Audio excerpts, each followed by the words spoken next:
En el siglo VI, un grupo de monjes llegó a Galicia buscando sosiego y contacto directo con la naturaleza. Descubrieron un valle y con él un río que parecía colmar todas sus necesidades, por lo que decidieron construir allí un monasterio. 1500 años después, continúan disfrutando de un entorno natural envidiable que se diría ha escapado de la mano del hombre. Estamos en Samos, un lugar en el que se respira tranquilidad, ya sea al caminar por sus senderos, pescar en sus ríos o visitar su espectacular monasterio.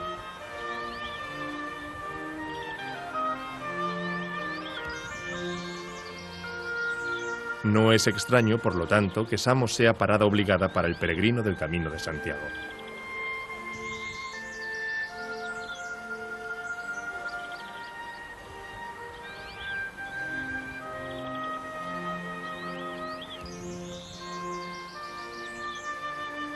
Por todo esto, y por muchas cosas más que a continuación le vamos a mostrar, con el paso de los años, Samos se está consolidando como un referente para todos los amantes del turismo, rural y cultural. El municipio de Samos pertenece a la comarca de Sarria, situada al sur de la provincia de Lugo. Las sierras de Lóuzara, Oribio y Albela hacen del paisaje de Samos una sucesión de suaves laderas y valles que anticipan los escarpados montes del Courel. El murmullo del agua nos acompaña en todo momento. Son muchos los ríos que bañan todo el municipio. Los principales son el Sarria, que lleva sus aguas al Miño, y el Lóuzara, que desemboca en el Lor. Además de estos dos ríos, todo el municipio está bañado por pequeños afluentes. Estos constituyen una de las principales riquezas de la zona, ya que sus aguas son consideradas auténticos paraísos para los pescadores de anguilas y sobre todo de truchas. El paisaje de Samos es un gran puzzle de colores verdosos definidos por sus robledales y castañales. Últimamente, esta flora autóctona se completa con numerosos pinos y eucaliptos, de los que posteriormente se aprovecha la madera. Mientras que la zona norte se caracteriza por un relieve suave dominado por enormes pastos, la zona sur del municipio es mucho más agreste. Los valles pasan a ser más profundos, las montañas más altas y la vegetación más frondosa. El río Lóuzara da nombre a una zona considerada como una de las de mayor riqueza natural de Galicia. El Lóuzara cruza toda la sierra, creando a su paso enormes valles en los que podemos encontrar cascadas y numerosas fuentes naturales. Toda esta riqueza fluvial es aprovechada por una gran cantidad de molinos, que desde hace muchos años forman parte del paisaje de la zona. No hay dos iguales, aunque desgraciadamente ya casi ninguno funciona. Pese a todo, su estado de conservación es bastante bueno. Quizás uno de los más bellos sea este, el de Santalla da Baixo. Situado justo al lado de una cueva de la que brota una fuente de forma natural, el molino aprovechaba el agua de esta para hacer girar la rueda utilizada para convertir el maíz en harina.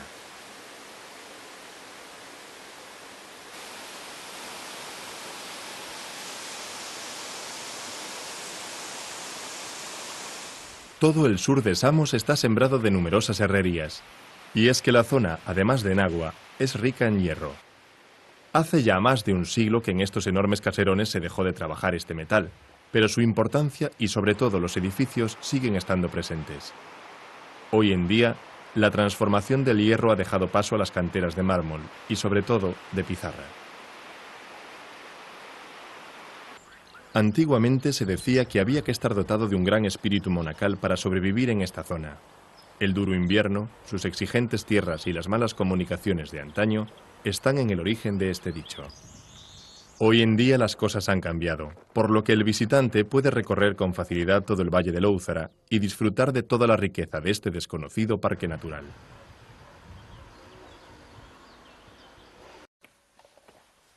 Las tierras del sur de Lugo ya aparecían descritas en el que durante siglos fue el libro guía de la ruta jacobea, el Códice Calixtino. Las palabras utilizadas eran las siguientes. Son escasos 40 kilómetros los que distan de Pedrafita, la puerta de entrada en Galicia para los aventureros del camino francés. Este pequeño margen es suficiente para conocer la riqueza de la geografía de la zona.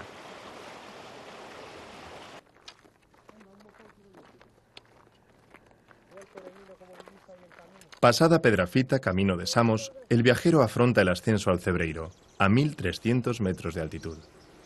Es un tramo exigente. En apenas 10 kilómetros hay que superar un desnivel de nada menos que 600 metros. Pero el contacto con la riqueza histórica de la zona vale la pena. A caballo, en bicicleta o a pie, el peregrino recorre después los 5 kilómetros que lo separan del Hospital de la Condesa. La siguiente parada es el Alto do Poio, a 1.337 metros de altitud.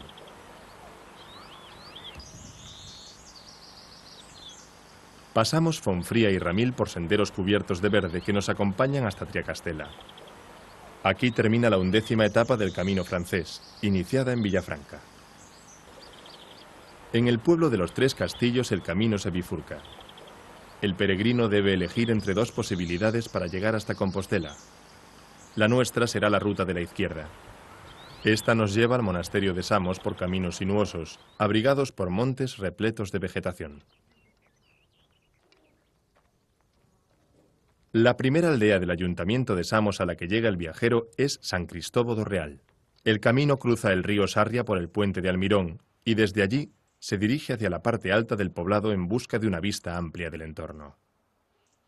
Destacan desde la altura las laderas de las montañas sobre el Valle del Real, en el que se dispersan tejados de pizarra y paredes de mampostería. Las casas, en marcada pendiente, se agrupan en torno al templo. Al pie del monte Serrón, en la misma parroquia de San Cristóbal, se sitúa la aldea de Lusío, de nombre enigmático por su origen desconocido. En Lusío podemos encontrar la casa fuerte de la familia fidalga de los Vázquez Queipo. Esta enorme mansión, con aire de fortaleza, domina el valle. La entrada de arco de medio punto se abre entre dos robustos contrafuertes y debajo de un balcón con marco de piedra adornado.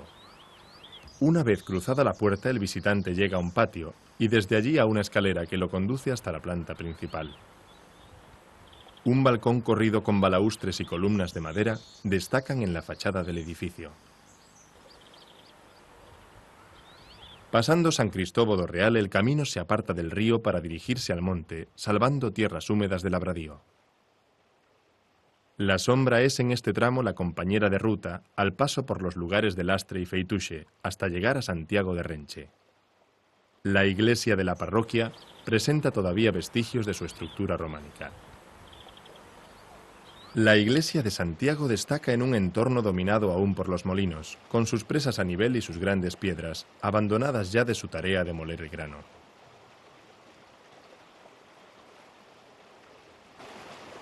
Las aguas siguen corriendo más allá de las presas, hasta que el río Sarria se encuentra con el Ferrerías.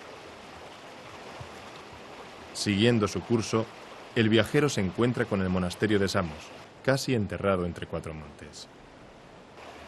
Ya en el monasterio, el viajero se hace partícipe de la hospitalidad monacal.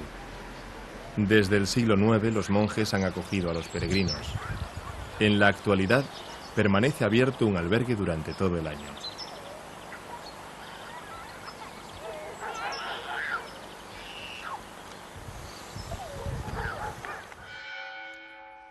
Pero no solo son bien recibidos en Samos los que afrontan el camino francés hacia Santiago de Compostela. El claustro grande permanece destinado a hospedería monástica, a fin de que personas externas a la comunidad puedan participar del clima de tranquilidad del lugar.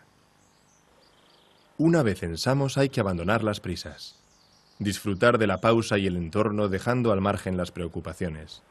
El lugar bien vale un paseo.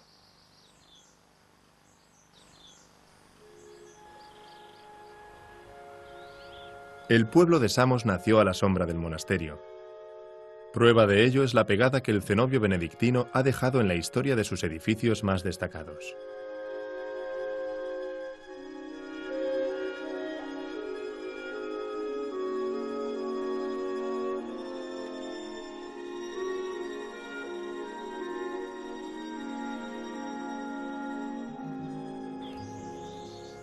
A 100 metros del monasterio nos encontramos con la capilla de San Salvador o del Ciprés, nombre que le viene dado por el enorme árbol que parece querer tumbar a esta pequeña capilla.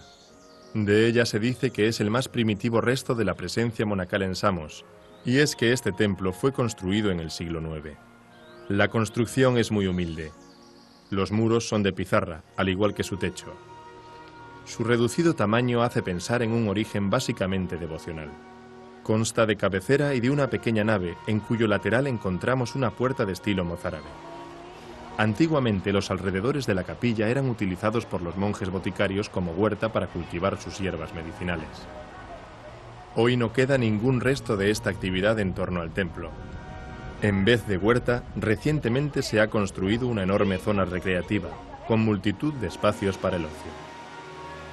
Paralelo a esta zona encontramos el malecón, un paseo fluvial con zonas especialmente destinadas al baño y a la pesca.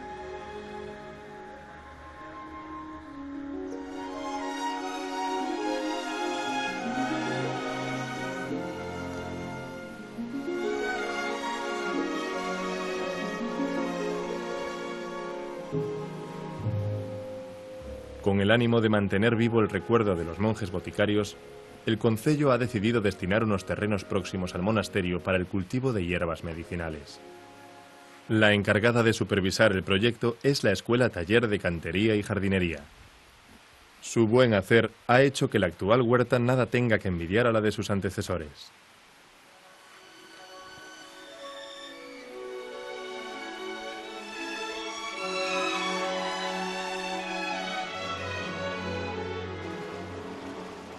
Todas las casas de Samos están construidas en torno a este río, el Sarria.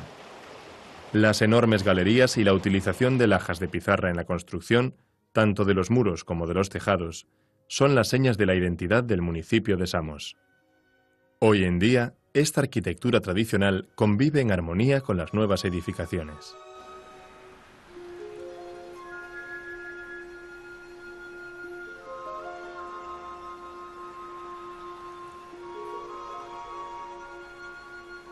En el centro del pueblo nos encontramos con la torre de la Plaza de España. El reloj que la preside estuvo en un principio en las dependencias del monasterio. La torre fue construida a finales del siglo XIX a petición de dos emigrados que decidieron costear toda la obra, con el fin de honrar a su pueblo natal. También en la Plaza de España podemos ver la fuente pública, del año 1936, y uno de los pocos palcos municipales que quedan en Galicia. Tras la desamortización de Mendizábal de 1835, los monjes fueron exclaustrados y muchos abandonaron Samos, por lo que la botica del monasterio dejó de funcionar. Sin embargo, uno de los miembros de la orden decidió no privar a Samos de este servicio, por lo que optó por seguir con la labor de boticario, aunque esta vez fuera de las dependencias del monasterio. Esta labor la llevó a cabo en esta casa. Hoy en día solo queda un testigo de esta historia, el enorme termómetro que preside la fachada del edificio. Enfrente de la casa de la botica está el ayuntamiento, que intenta conjugar la arquitectura más moderna con las tradicionales construcciones del sur de Lugo.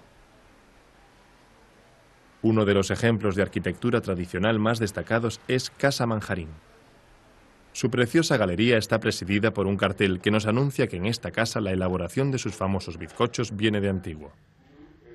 Desde 1740 se llevan elaborando en esta casa sus deliciosos dulces con forma de lengua. Para probarlos, no queda más remedio que acercarse hasta Samos, ya que su receta lleva más de 2 siglos sin salir de esta casa.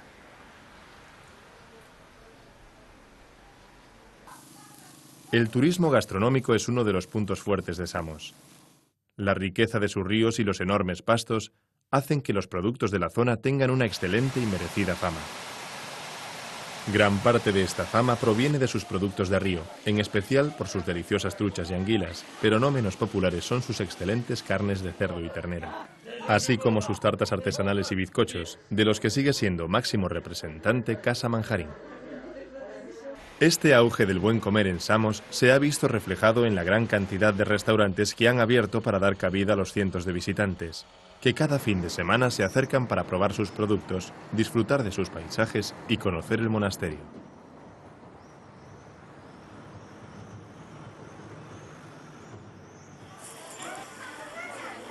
Antiguamente, todos estos productos se vendían en las 2 ferias que cada mes se celebraban en Samos. Desgraciadamente, hace mucho que estas desaparecieron. Pero una iniciativa de la Asociación de Comerciantes y Artesanos ha intentado recuperar esta tradición. Cada año, en agosto, se celebra la Feria Exposición de Productos Artesanales de Samos, en la que podemos redescubrir lo que son capaces de hacer las manos de sus vecinos. Cestos, figuras de madera, nueces, miel, licores, quesos y un sinfín de productos preparados tal y como se hacían antiguamente, hacen que el espíritu de las desaparecidas ferias regrese por unos días a Samos. También se está consolidando otra festividad, la que cada tercer domingo de agosto tiene como protagonistas a la gente de la tercera edad. Esta celebración es un pequeño homenaje promovido por las asociaciones Ono Solar y Mundo Veiga. En ella los más mayores reviven las fiestas de su juventud y se reúnen a comer y sobre todo a recordar tiempos pasados.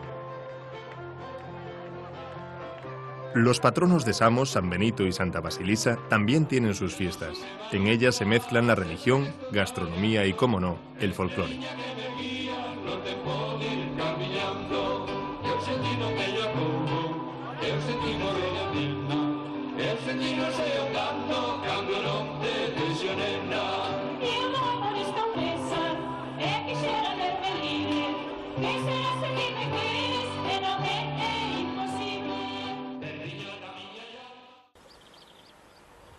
Cuando un peregrino entra en Samos, el monasterio de San Julián está ahí para darle la bienvenida. Sus edificios sólidos y austeros, situados junto al río Sarria, son lo primero que se ve al entrar en el pueblo. Un refugio para el cuerpo y el espíritu del caminante. En diversas formas, a lo largo de los siglos, el monasterio siempre ha estado ahí. El pueblo ha crecido a su alrededor en este pequeño valle. De hecho, Samos es una palabra de origen suevo que significa congregación de monjes. Se calcula que el monasterio de Samos debió de ser fundado en torno al siglo VI. La primera mención de la que se tiene constancia está en la lápida de Hermefredo, un texto de mediados del siglo VII que todavía se conserva. Durante toda la Edad Media, Samos tuvo una gran influencia cultural y religiosa en todo el sur de Lugo, llegando así a acumular una gran cantidad de tierras y posesiones. Este esplendor cultural llega hasta el siglo XVIII, cuando San Julián de Samos albergó al más famoso de sus monjes, el padre Benito Jerónimo Feijó. Autor de teatro crítico universal y cartas eruditas, entre otras muchas obras. Una de las joyas más preciadas del monasterio es la celda del padre Feijó. Además de todas sus obras, algunas de ellas inéditas, en este pequeño estudio se guardan tesoros como una carta manuscrita que el padre Feijó le envió a otro benedictino ilustre, el padre Sarmiento. Gran parte del mobiliario y de sus instrumentos de trabajo llevan siglos en el monasterio.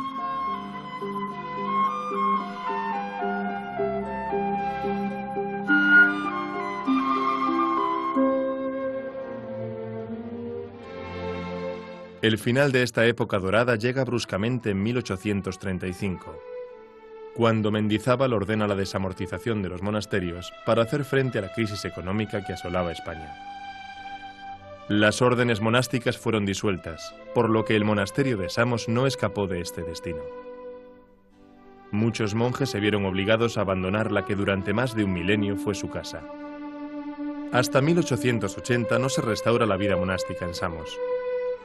Un pequeño grupo de 9 monjes, todos ellos mayores de 60 años, se instala de nuevo en el monasterio. 71 años después, el 24 de septiembre de 1951, un accidente en la licorería provocó un enorme incendio que devastó totalmente el edificio. Solo la sacristía y la iglesia se salvaron de las llamas, que devoraron toda la estructura de madera del monasterio. Inmediatamente los monjes se pusieron a trabajar en la recuperación del edificio. Un trabajo que terminó hace bien poco, con el monasterio totalmente restaurado. Hoy en día el monasterio de Samos está habitado por 14 monjes. Siguen la estricta regla benedictina que les establece horario de rezos, comidas, descansos y liturgias. El estudio y la oración establecen sus rutinas, como cuando se fundó la orden. Pero ahora estos monjes no renuncian al contacto con el mundo. Samos es uno de los monasterios benedictinos más abiertos al exterior. Miles de turistas en todo el año recorren sus claustros, se alojan en la hospedería o en el albergue para peregrinos y disfrutan de la tranquilidad y la belleza que encierran sus muros. Los monjes de Samos hacen todo lo posible por compartir el legado de su monasterio, una pieza viva de la historia.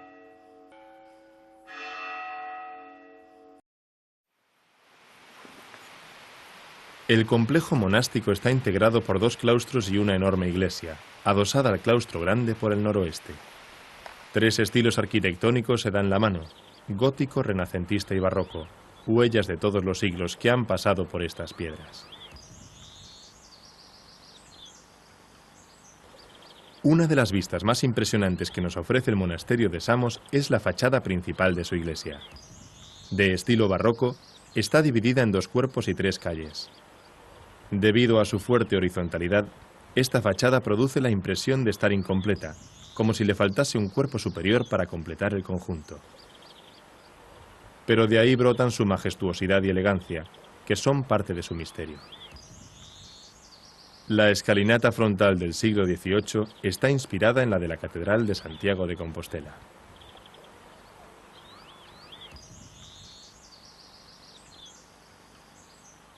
Este es el mayor de los 2 claustros del monasterio, el claustro del Padre Feijó, construido entre los siglos XVII y XVIII. Su sobriedad en la ornamentación y su clasicismo hacen que sea difícil encuadrarlo dentro de un estilo artístico determinado. Sus características se reparten entre el barroco y el renacimiento. Es uno de los claustros de mayores dimensiones de España, con 54,5 metros de lado. Consta de 3 plantas divididas en tramos por recias columnas dóricas. La planta baja presenta arcos de medio punto que descansan sobre impostas entre los pilares. La segunda planta es de lienzo liso, casi carente de decoración, excepto por las ventanas de marco sencillo. La planta superior se levanta sobre una cornisa decorada con arcos campaneros y columnas jónicas. Los pasillos del claustro, sostenidos por una bóveda de arista, están salpicados por varios recuerdos arqueológicos. En el jardín de este claustro está la estatua que le da el nombre, una imagen del padre Benito Jerónimo Feijó realizada por el escultor gallego Francisco Asorey en 1947. El cuerpo del fraile benedictino descansa sobre una silla, en actitud de meditación. En el respaldo se puede leer el lema de la vida monacal: Ora et labora.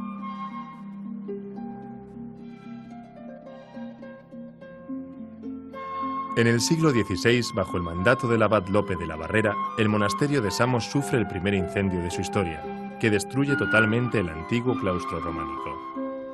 Esto obligó a emprender la reconstrucción del edificio, para lo cual se empleó un estilo gótico que podemos calificar de tardío. El claustro de las Nereidas es de planta cuadrada, salpicada de contrafuertes que se distribuyen de forma desigual para sostener la bóveda de crucería estrellada. Esta bóveda consta de una serie de claves, decoradas con motivos ligados a la historia del monasterio. La picaresca medieval nos dejó curiosidades como este medallón en el que se puede leer la frase «¿Qué miras, bobo?». Preside el claustro la Fuente de las Nereidas.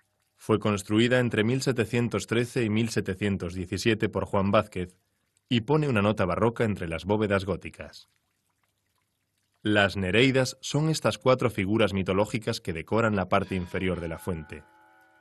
Diosas femeninas de la mitología griega, representan los aspectos beneficiosos del mar.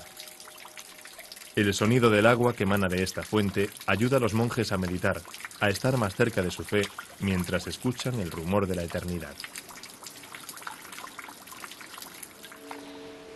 El claustro de las Nereidas se comunica con 2 dependencias muy importantes para el monasterio, el refectorio y la biblioteca. El refectorio es el lugar donde se reúnen los monjes durante las comidas. Una amplia estancia rectangular con una bóveda de estilo renacentista. La regla de San Benito exige silencio estricto en la mesa. Es un momento para la meditación y para escuchar las lecturas ejemplarizantes que se hacen desde este púlpito.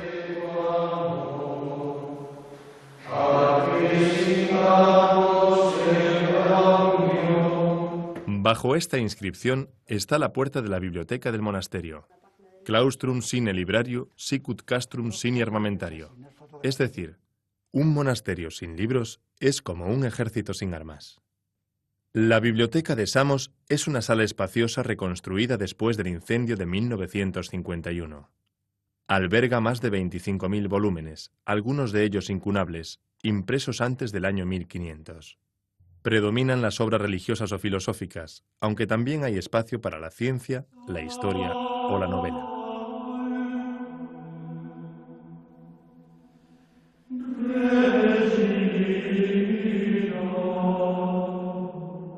Los muros interiores de la primera planta del claustro del Padre Feijó están decorados con una serie de pinturas murales que representan escenas de la vida de San Benito. Estas pinturas son obra de 4 artistas distintos: José Luis Rodríguez, Enrique Navarro, Celia Cortés y Juan Parés, que trabajaron en ellas de forma consecutiva desde 1957. Cada uno de los 4 tiene su propio estilo y utiliza su propia técnica. Paseando por estos claustros, uno se siente como si estuviese visitando un auténtico museo.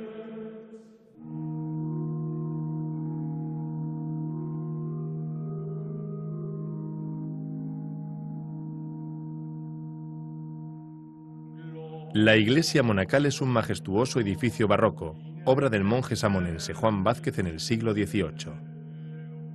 La nave principal y el crucero forman una planta clásica de cruz latina. Sobre ella se eleva la cúpula, de estructura octogonal y decorada en su cima con un remate macizo en forma de linterna. En el coro se encuentra este hermoso órgano barroco del siglo XVIII. Es uno de los más antiguos de España y aún es capaz de iluminar las ceremonias religiosas con sus melodías gracias a la restauración que recibió en 1996.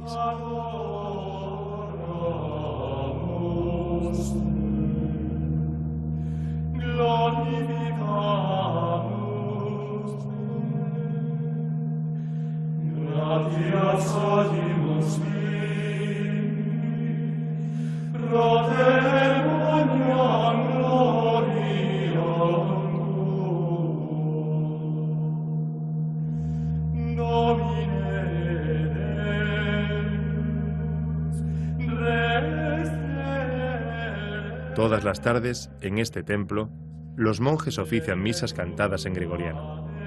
Es la forma que tienen en Samos de acercar sus rezos a Dios.